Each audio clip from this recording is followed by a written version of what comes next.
अस्सलाम वालेकुम viewers, welcome to my channel. कैसे हैं जनाब? आज आपके लिए लेकर आई हूँ मेहंदी के बहुत प्यारे, बहुत खूबसूरत आइडियाज़ जिससे आप क्रिएट कर सकते हैं कोई भी आइडियाज़। ज़्यादातर इसमें आप थंब के और फिर साइड के जो है फिंगर्स के उसका आइडियाज़ मिलेंगे।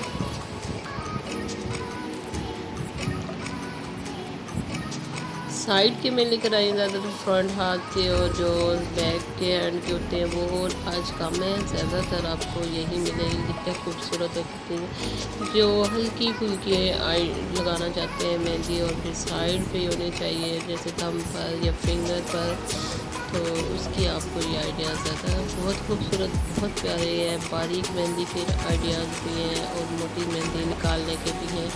इसमें आप कोई भी कैरी कर सकते हैं जो आपको अच्छा लगे। वीडियो कैसी लगती है मेरे चैनल पर विज़िट करें आपको बहुत खूबसूरत और बहुत ही प्यारे आइडियाज़ मिलेंगे। तो आप ज़रूर कमेंट सेक्शन में कमेंट भी किया करें, बताया करें वीडियो कैसी है। दिल व दुआ में याद रखना। अल्लाह हाफिज़।